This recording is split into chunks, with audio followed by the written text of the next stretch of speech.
The young boy stood perfectly still in the cotton field, his eyes fixed on something that no one else could see. 9-year-old Moses Carter had stopped in the middle of a row, his small hands letting go of the cotton he had been picking. The other enslaved workers noticed this immediately, because whenever Moses saw the spirits, death always followed within 3 days. This time, he was staring directly at the overseer. You should follow this account because it reveals the hidden truths of history that will leave you questioning everything you thought you knew about the past. The year was 1861, and Riverside Plantation in Mississippi's Yazoo Delta stretched across 3,000 acres of prime cotton land. The plantation enslaved over 200 people whose hard labor created great wealth for the Harrison family. Among those enslaved was Moses Carter, a small child born in 1852 to a woman named Sarah who worked in the fields from sunrise to sunset. Moses was different from the other children on the plantation. By age 4, he had begun speaking about things he could not possibly know. He knew the names of people who died before his birth, the locations of objects that had been lost for years, and events that would happen days before they occurred. The enslaved community recognized immediately what the white enslavers could not.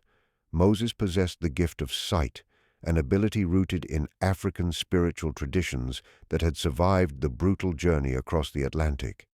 In West African cultures, certain people were believed to possess supernatural abilities to talk with ancestors, perceive spirits, and see future events. These gifted people, called seers or conjurers depending on the specific tradition, held respected positions in their communities. When Africans were kidnapped and enslaved, they brought these spiritual beliefs with them, keeping and protecting them despite the attempts of enslavers to erase African culture entirely. On Riverside Plantation, the enslaved community had quietly kept these traditions alive for decades.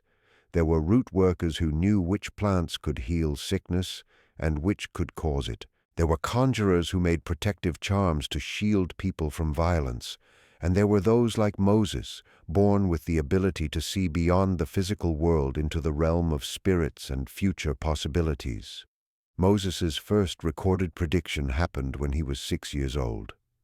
An enslaved man named Joshua had been working in the tobacco barn when Moses walked up to him and said simply, "The shadow man is standing behind you. He will take you when the moon is full."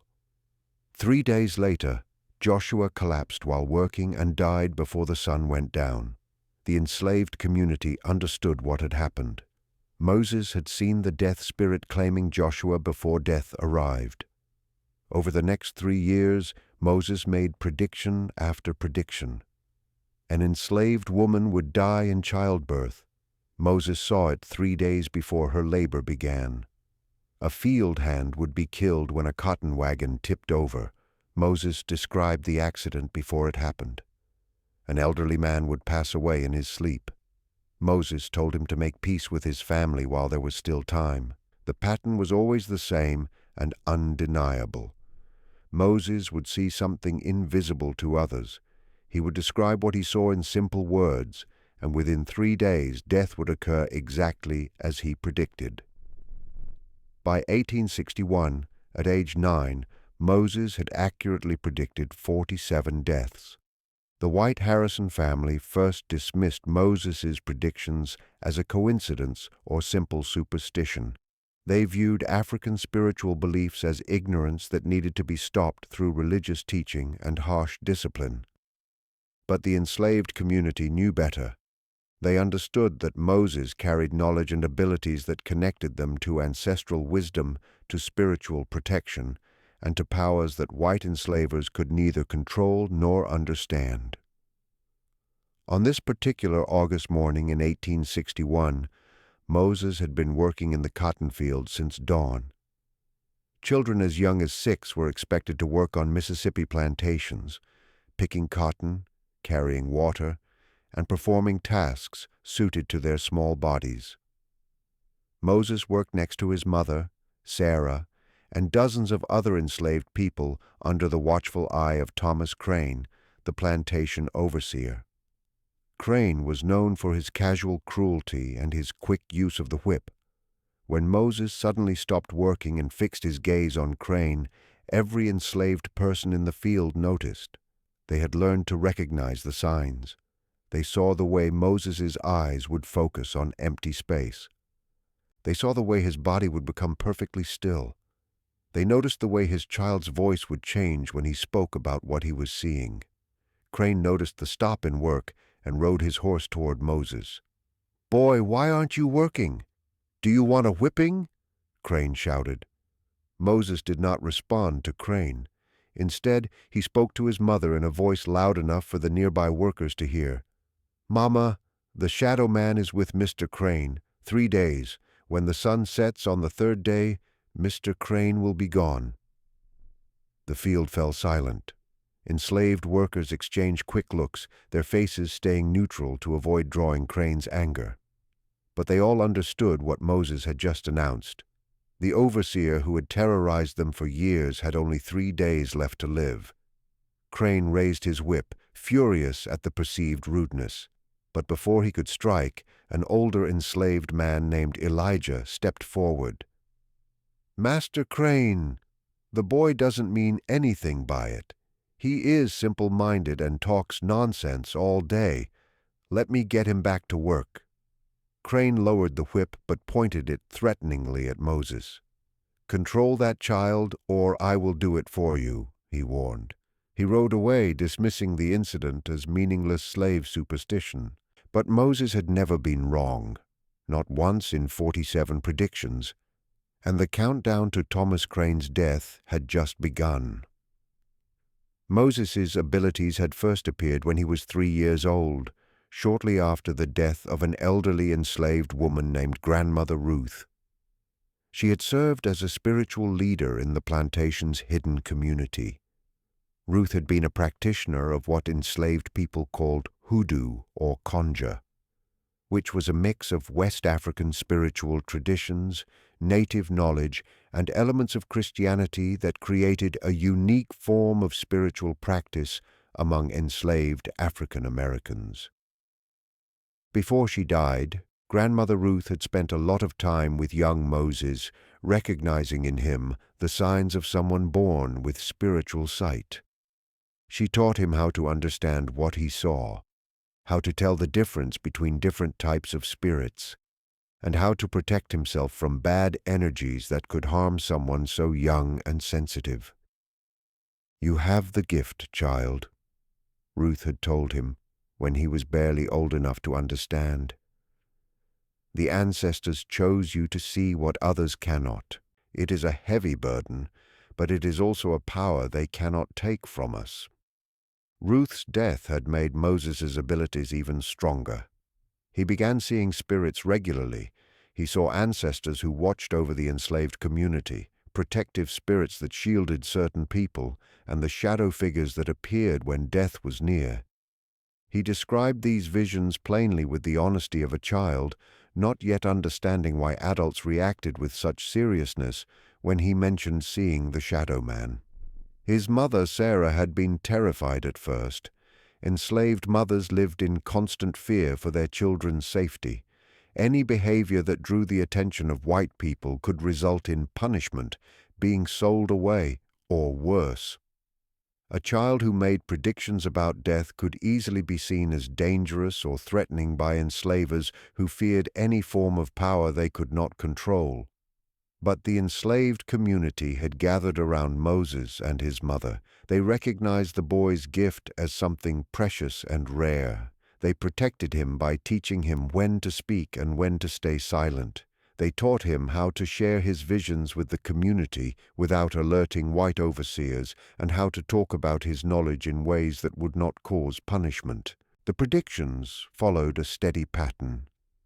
Moses would see what he called the shadow man, a dark, human-shaped figure that appeared to him standing near or behind the person who was going to die. Sometimes the shadow man was just there. Other times, Moses described him as touching the person or whispering to them. The intensity of the shadow man's presence seemed to match how the death would happen. There was a gentle presence for a peaceful death and an aggressive presence for a violent or painful death. 3 days before each death, without exception, Moses would see the shadow man and know that death was coming. He did not always understand the exact way it would happen, whether the person would die from a sickness, an accident, or violence. But he knew with absolute certainty that they would die, and he knew exactly when. The enslaved community had developed ways to handle Moses's predictions. When he made an announcement, specific people would be chosen to spend extra time with the person marked for death. They would help them prepare spiritually, fix old arguments, and say necessary goodbyes. This was an extraordinary gift in a community where death could come suddenly and without warning from disease, overwork, or punishment. Moses had predicted the deaths of enslaved people almost exclusively until this moment. He had seen the deaths of field hands who fell from heat stroke in Mississippi's harsh summers, where the air stayed above 90 degrees and water breaks were a luxury kept away from those in the fields. He predicted deaths from the many illnesses that swept through the plantation. Sickness like typhoid and pneumonia moved fast in the crowded, dirty shacks where enslaved families had to live. He had also seen the deaths of babies and toddlers with heartbreaking regularity. The death rate for enslaved infants was terribly high, about 300 deaths for every 1,000 births, which was more than twice the rate for white infants. Poor food, sickness, lack of doctors, and the physical pain forced on pregnant women through hard labor all led to these sad numbers. But Moses had never seen the death of a white person before Thomas Crane. This was new and very risky. If Crane died, as he said, white leaders might blame it on magic or poison and attack the whole enslaved community.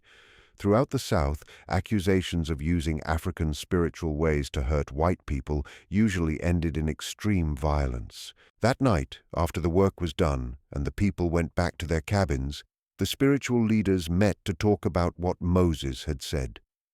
These were men and women who knew about root work and healing, keeping alive the ways their ancestors brought from Africa and changing them to survive the cruelty of American slavery. Elijah, the man who had stepped in to save Moses from Crane's whip, was the first to speak. He noted that the boy had never been wrong. 47 times he saw death coming, and 47 times it happened. He believed that if Moses said Crane had 3 days, then he only had 3 days. A woman named Hannah, who was famous for her knowledge of healing plants, asked if the boy caused it or just saw it. This was a very important question. If Moses just saw a natural death, there was no extra danger. But if the white owners thought Moses or anyone else used poison or spells to kill Crane, the punishment would be terrible. Sarah, Moses's mother, spoke up for her son.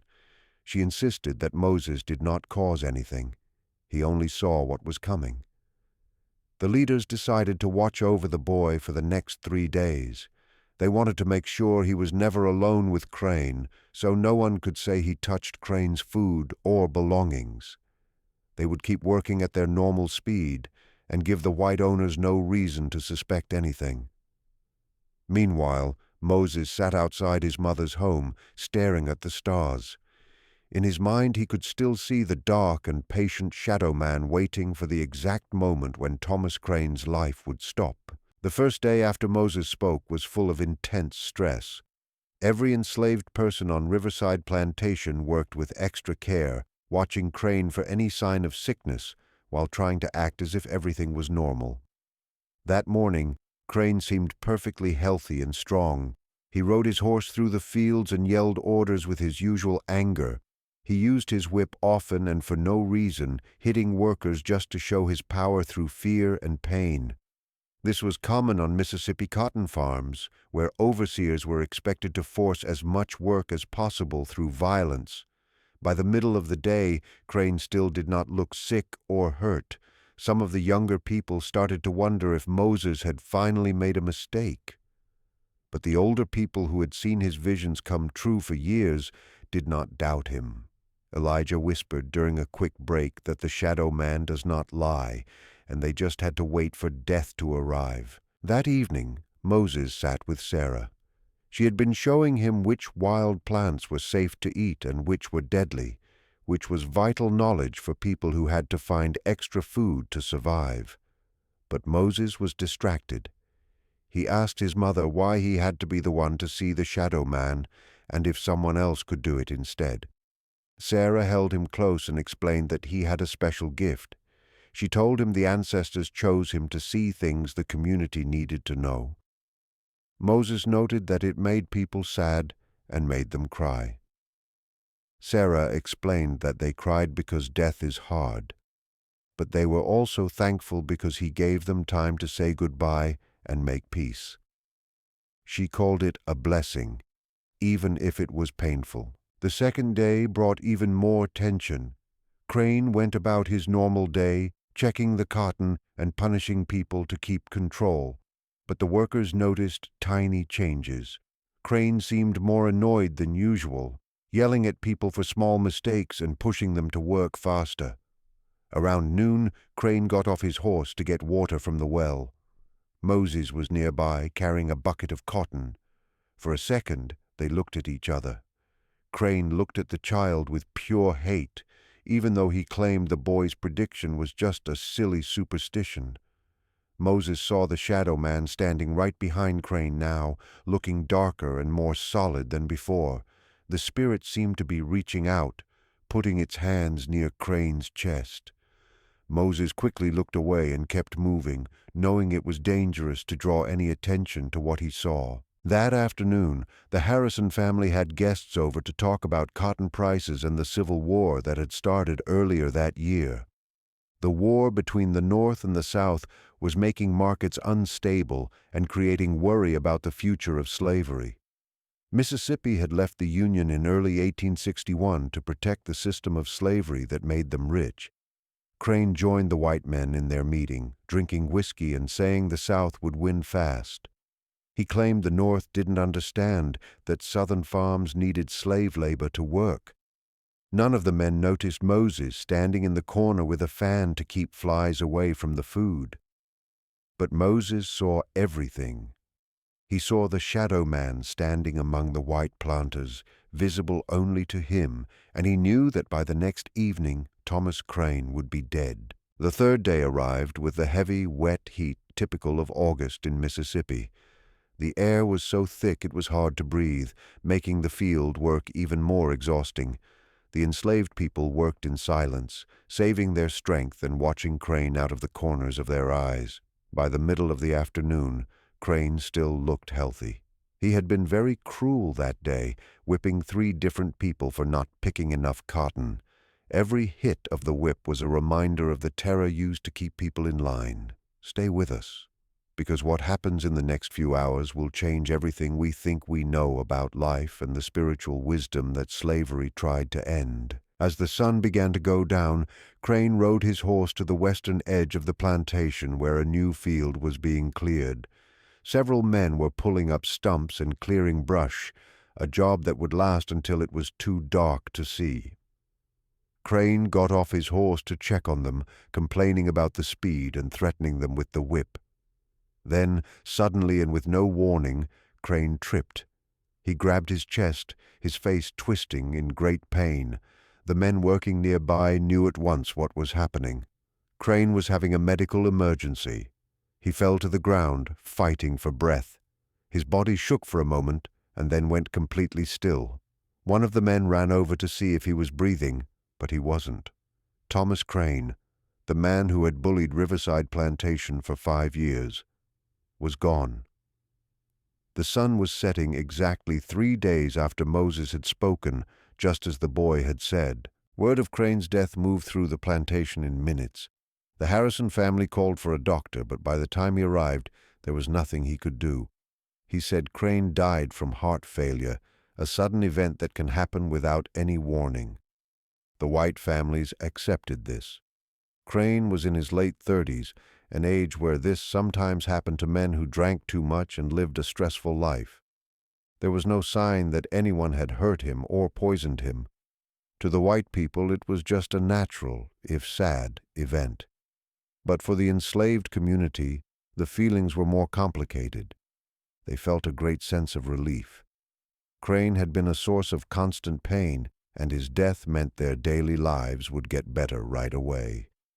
Still, there was a deep sense of worry about Moses's part in predicting these deaths.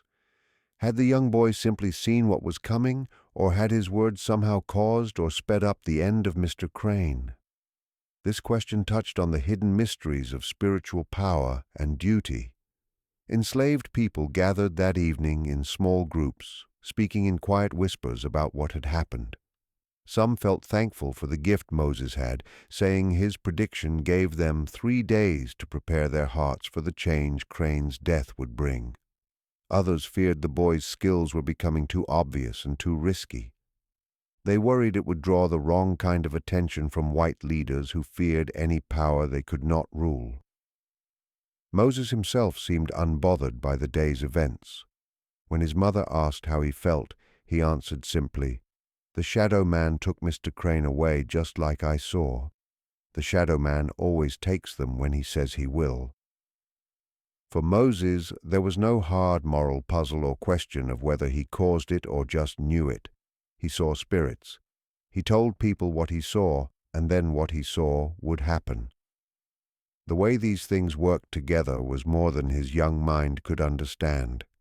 He simply accepted it as the normal way of a world that held both seen and unseen forces. The following weeks brought management changes to how Riverside Plantation was run. The Harrison family hired a new overseer, a man named Douglas Penn. He turned out to be slightly less mean than Crane, though he was just as focused on forcing maximum work through threats and violence. The rhythm of life on the plantation went on. Cotton picking, cleaning, and the endless cycle of labor that made money for enslavers while hurting the bodies and spirits of the workers. Moses kept working in the fields with his mother. His small hands picked cotton with the speed that comes from years of forced work.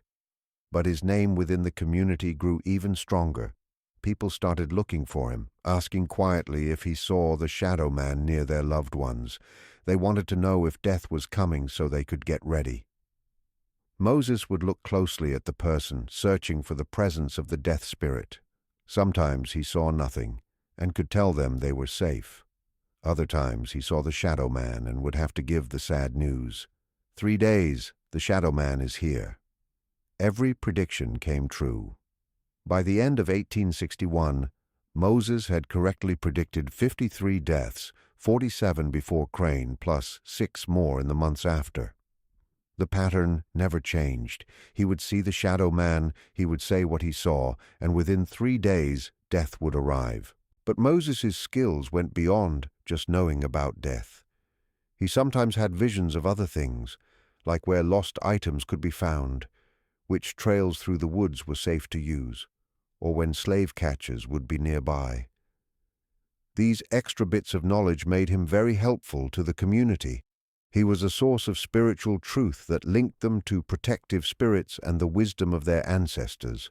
The spiritual leaders who used hoodoo and conjure started asking Moses for advice often, using his visions in their own work.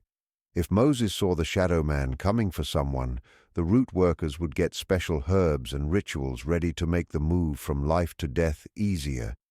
If Moses saw a danger on a certain path, people would change how they moved. His gift became a part of the group's plan to survive. But not everyone felt good about what Moses could do. Some people found his predictions scary, choosing not to know when death was coming.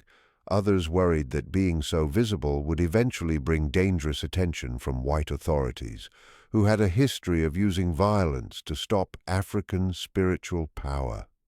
These fears grew stronger when Moses started having visions about the Civil War. He talked about seeing soldiers, huge battles, rivers of blood, and results that had not happened yet. In September 1861, Moses told the community he had seen Union soldiers coming to Riverside Plantation. He said the soldiers wore blue clothes and that many people would leave with them when they went away. This prediction was very dangerous because it spoke of their deepest hopes for freedom, while also risking trouble from enslavers who punished any wish for liberty. If Moses's words reached white ears, it could be seen as a plan for a revolt, leading to terrible violence against everyone. Sarah grew more and more worried for her son. She started teaching Moses more carefully about when to talk and when to stay quiet, trying to keep him safe from the results of his own gift.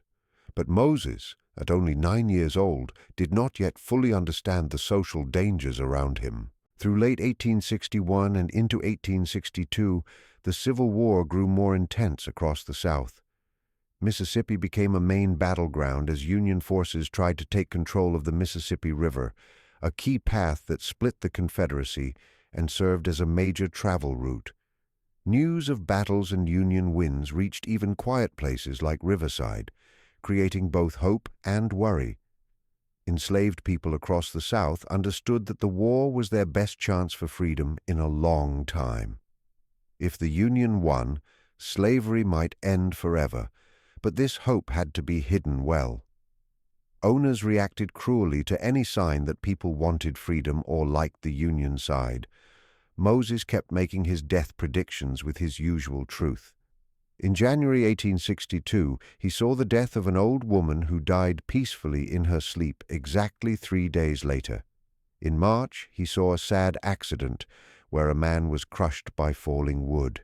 In May, he predicted the death of a young mother during birth, one of many women whose lives ended because of poor medical care and the physical pain of forced labor while pregnant. But Moses also started seeing visions that involved the whole community instead of just one person. He talked about seeing fires, things being destroyed, white families running away, and large groups of people walking toward freedom. These visions matched reports coming to the plantation about Union Army moves and the fact that wherever the Union took control, slavery ended. In the summer of 1862, Union ships took New Orleans and began moving up the river, getting closer to the area where Riverside Plantation was.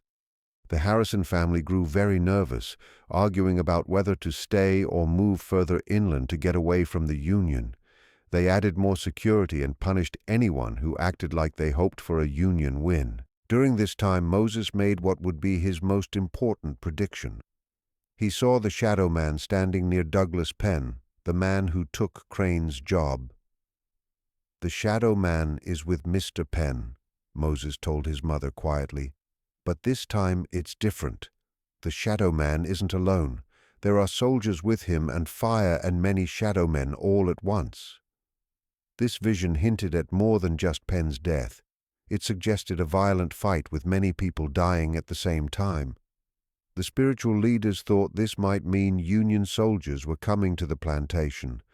That could mean being set free, but it could also mean scary violence if Confederate soldiers tried to fight back.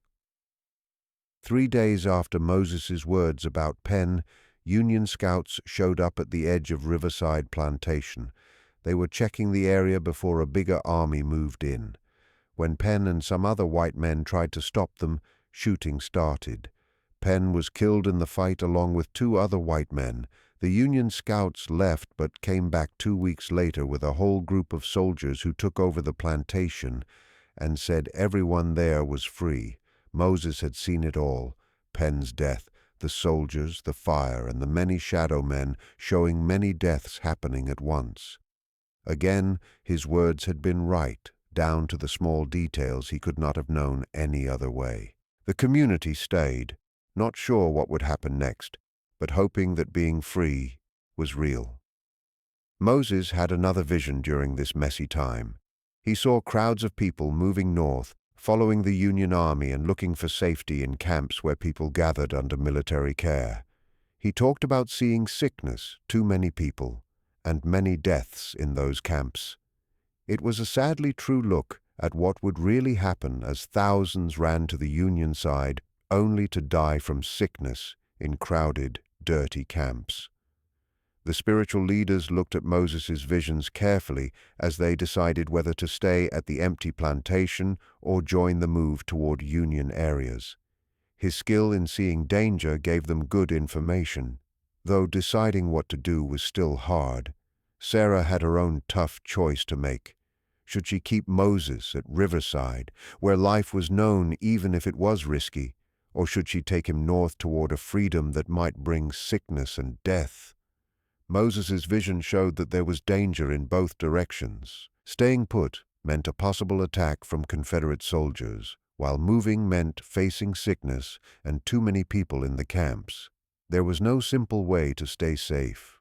In October 1862, Sarah made her choice. She decided to take Moses north toward the Union Army lines, believing that any danger they faced there would be better than staying in Confederate lands where slavery could be forced on them again at any time. About 80 other people from Riverside Plantation who had been enslaved made the same choice, forming a group to travel together toward a camp for refugees near Vicksburg. The trip turned out to be just as hard as Moses's visions had shown. The group moved mostly under the cover of night, staying away from Confederate patrols and angry white civilians who saw them only as valuable property to be caught and returned. They hiked through wet swamps and thick forests, following paths mapped out by people who had made the trip successfully before. Moses had many visions during this trek. He saw which trails would be safe and which were being watched by Confederate scouts. He told the group when rain was coming, which let them find cover before dangerous storms hit. Sadly, he also saw the shadow man standing near several people in their group, predicting deaths that would happen from being too tired, getting sick, or from violence they met along the path. One night Moses saw the shadow man standing near an elderly man who was having a hard time keeping up with the rest. 3 days, Moses whispered to his mother. The leaders of the group made the tough choice to slow down, letting the old man rest more often and making sure he would not die alone in the woods. 3 days later, just as predicted, the man died quietly in his sleep. The group buried him by the side of the trail and kept moving north. Throughout the trip, Moses's words kept proving true with scary accuracy. He saw the spots where they would find water and food. He knew when they would run into Union patrols instead of Confederate scouts. His visions became the group's most important tool for finding their way, helping them make choices that meant the difference between being safe and being in great danger. After 2 weeks of walking, the group reached a camp for refugees set up by Union forces near Vicksburg. The camp was home to thousands of people who had run away from Confederate lands, creating a giant settlement that the Union Army was struggling to run with very little food and planning. The conditions were exactly what Moses had seen: too many people, very dirty and full of sickness. Diseases like typhoid and pneumonia spread fast through people who were already weak from not eating enough and the pain of their long journey. Union doctors tried to help, but there were too many sick people and not enough medicine, and their work was hurt by the racism that existed even in the middle of a war. Moses's skills became even more important in the camp. With death happening so often from sickness and bad conditions, his predictions gave families precious time to get ready, say their goodbyes, and make what plans they could. The people leading the camp, who were formerly enslaved themselves, asked Moses often where death would hit next, using his words to decide where to send the little medical help they had. But seeing death all the time hurt Moses's young heart. He saw the shadow man constantly now, standing in almost every tent, waiting near sick children, and walking with old people who had survived slavery only to die in a place that was supposed to be safe. Seeing so much suffering began to change him in ways his mother saw with worry. Moses stopped playing with the other kids. He became very quiet and stayed by himself, sitting for hours and looking at things no one else could see. When Sarah asked what was wrong, he said simply, "Too many shadow men, Mama. They are everywhere now. So many people are going to die."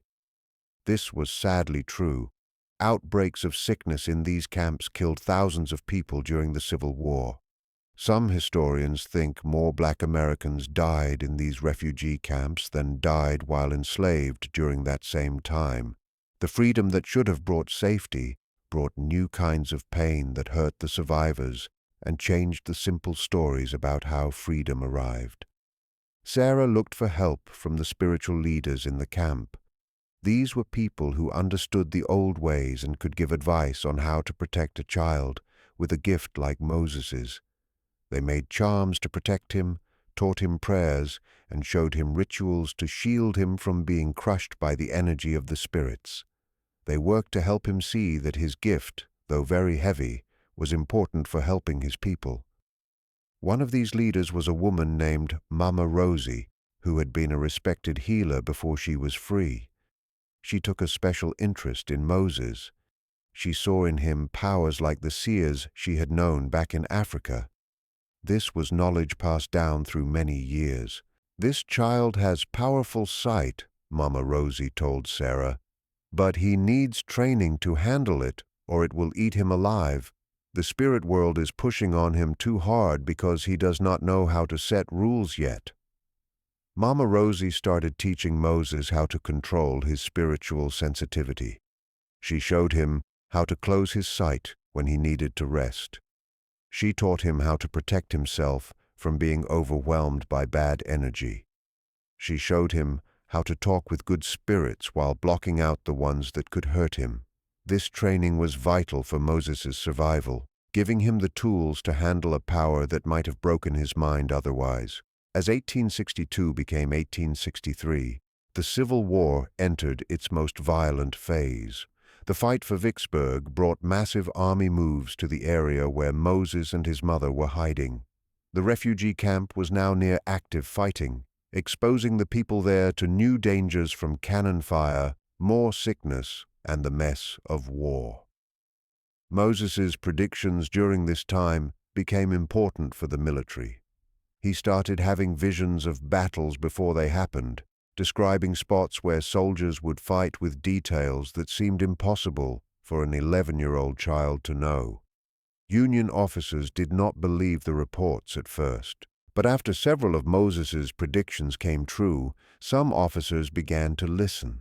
One Union captain named Robert Hayes became very interested in Moses after the boy correctly predicted the result of a small battle 3 days before it happened, including which way the soldiers would move and how many would be hurt.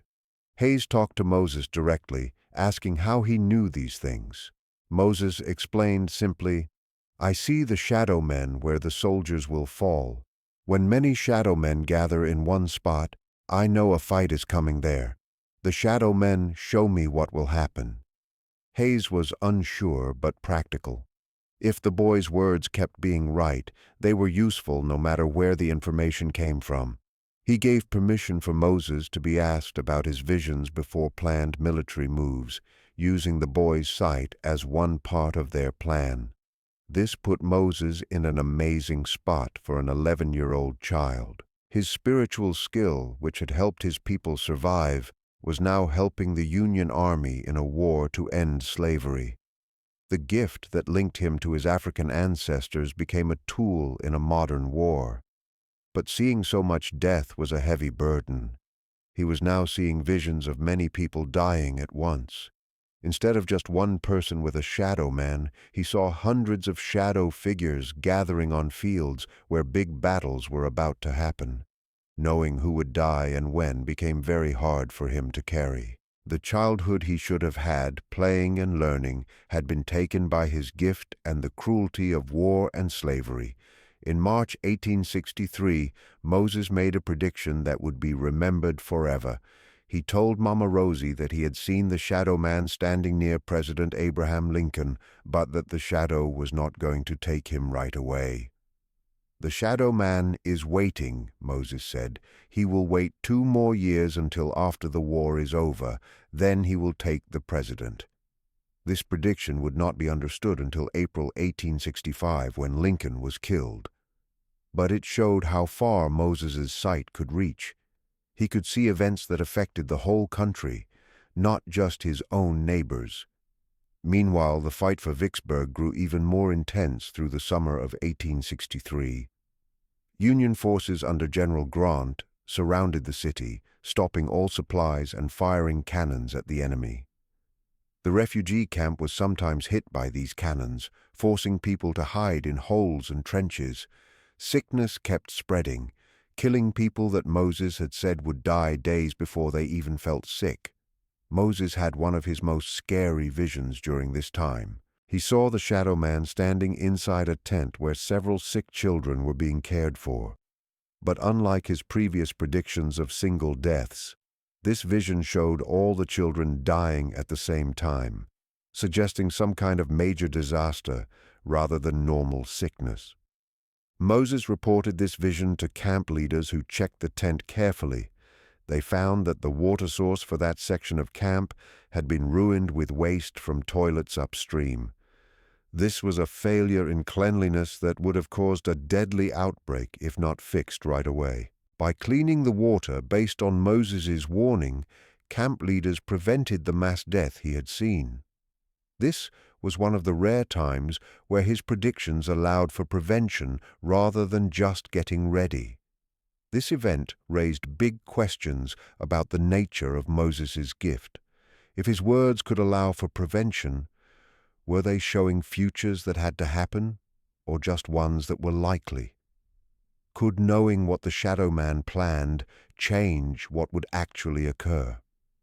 These questions touched on mysteries of fate and spiritual sight that neither Moses nor those who talked with him could fully answer. Mama Rosie offered one idea rooted in African traditions. She said the boy sees what the spirits intend, not always what must happen. Sometimes seeing gives us power to change the path, while other times the path is set, and seeing just gives us wisdom to prepare. Both are gifts even when they are heavy to carry. On July 4, 1863, after months of fighting, Vicksburg fell to Union forces. The Confederate Army gave up, giving the Union control of the Mississippi River and splitting the South in two. For enslaved and formerly enslaved people, the Union win was a giant step toward permanent freedom. Moses had predicted the timing of the city's fall weeks early, describing visions of Southern soldiers laying down their guns and Union forces moving in. His words proved right, making his reputation even stronger as someone who could see future events with great precision. The camp status changed a lot after Vicksburg was taken. Union leaders began organizing more support for the thousands of people gathered there, building schools, starting formal medical care, and creating jobs. For the first time since leaving Riverside Plantation, Sarah and Moses felt something like stability. Moses began going to one of the new schools where children were taught reading, writing, and math by teachers from the North. His ability to predict death continued, but happened less often as sickness became less severe with better cleaning and medicine. But Moses' predictions had started drawing attention beyond the camp. Stories spread among Union soldiers about the child who could see death 3 days before it happened. Some soldiers ignored these stories as silly, but others looked for Moses, asking if he saw the shadow man near them. They wanted to know if they would survive the next battles. Moses tried to answer honestly. Sometimes he saw the shadow man, and sometimes he did not. Those who were told they were not marked for death left feeling happy. Those who learned the shadow man was waiting faced that news with whatever bravery they could find. One young Union soldier named William Patterson asked Moses in September 1863 if he would survive the war and go home to Pennsylvania. Moses looked carefully, then shook his head. "The shadow man is standing behind you. 3 days," he said. Patterson was killed in a small fight 3 days later, exactly as Moses had seen. His officer wrote to the family saying their son had known death was coming and had spent his last days writing letters and praying. This small comfort was made possible by Moses' words. These talks with soldiers showed the two sides of Moses' gift. It gave people time to prepare, but it also forced him to give bad news over and over. By age 12, Moses had told dozens of people they would die soon. He had watched his visions come true again and again, seeing death so often that it shaped his whole view of the world.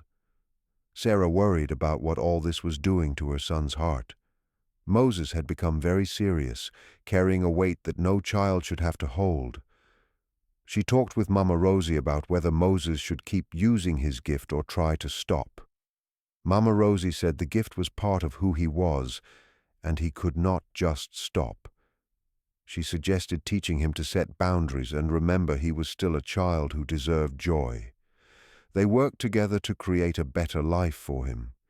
He kept making predictions, but he also spent time playing and going to school, which reminded him there was more to life than just death. In January 1864, Moses had a vision that would be very important.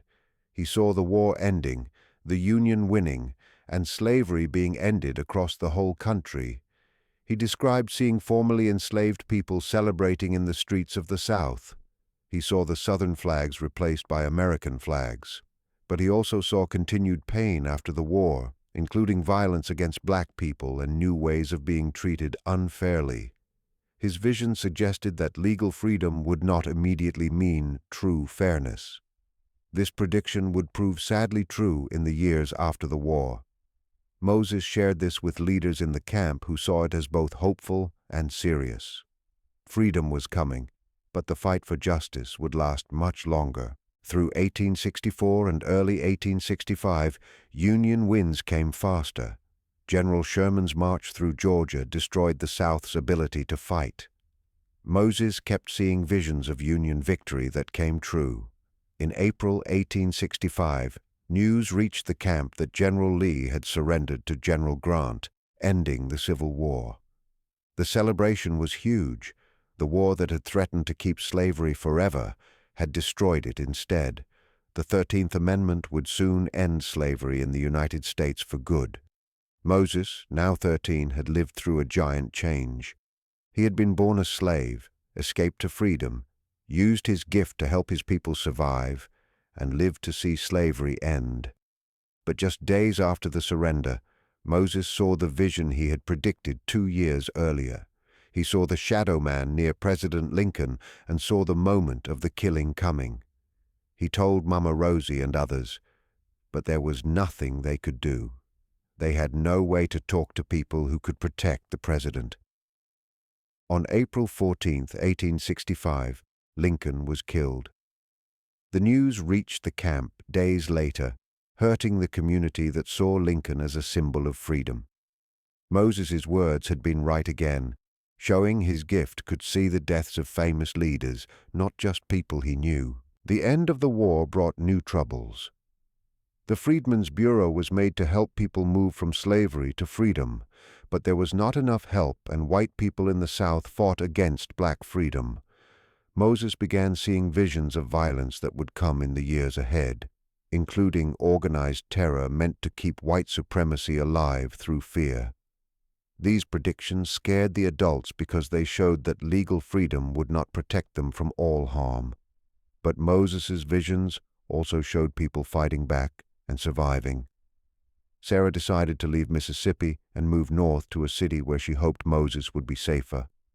They went to St. Louis in late 1865, joining thousands of others moving north for a better life. In St. Louis, Moses kept using his skills, though he learned to be more quiet about them in the city.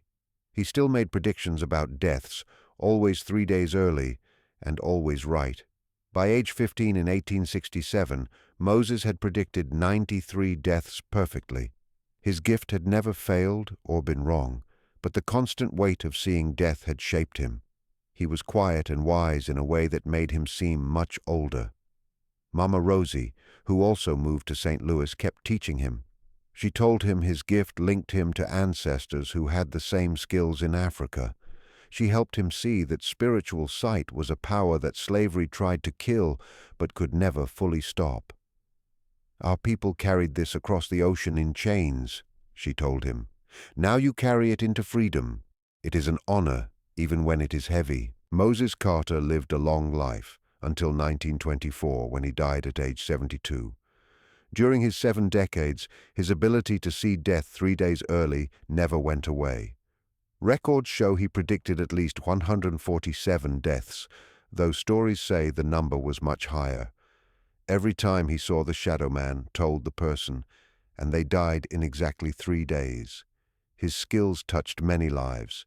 Families got time to say goodbye. People had 3 days to make peace and get ready. But the weight of this gift left marks on him. He never married because he did not want to see the deaths of a wife or children. He lived simply as a carpenter and helped people who asked for his spiritual advice. Those who knew him said he was very spiritual, but always seemed a bit sad. He had seen more death than most people ever would. In 1923, at age 71, Moses saw his final prediction. He saw the shadow man near himself in a mirror one night. He knew what it meant. After 70 years of seeing others' deaths, his own was coming. Just as it always was, Moses died exactly 3 days later. He spent those days saying goodbye to his few friends and sharing final wisdom with younger people who were keeping the old traditions alive. His mother, Sarah, had died in 1891. Moses had predicted her death too, giving them time for one last talk. She told him he had carried a burden no child should have, but he gave his people the gift of time. Moses Carter was buried in St. Louis. His stone said, "He saw what others could not see. He carried what others could not carry. He served until the shadow man came for him." His story shows a part of spiritual life that history often forgets. These traditions survived the cruelty of slavery and stayed strong. Skills like Moses's provided a connection to powers that owners could not rule. His predictions gave people time to prepare for death when it usually came without warning. The burden he carried shows the cost of having such a gift. He spent his life seeing death before it arrived. His story also shows how these traditions were a form of resistance. These were not just superstitions. They were systems of knowledge that helped keep communities together. Moses lived to see slavery end and see the long fight for justice continue. His vision of the future was true, showing both the pain and the survival of his people. The shadow man he saw for 70 years was death itself, something that comes for everyone. But Moses's gift turned that into time for goodbyes and readiness. In a world of violence, that gift of time was the most precious thing he could give.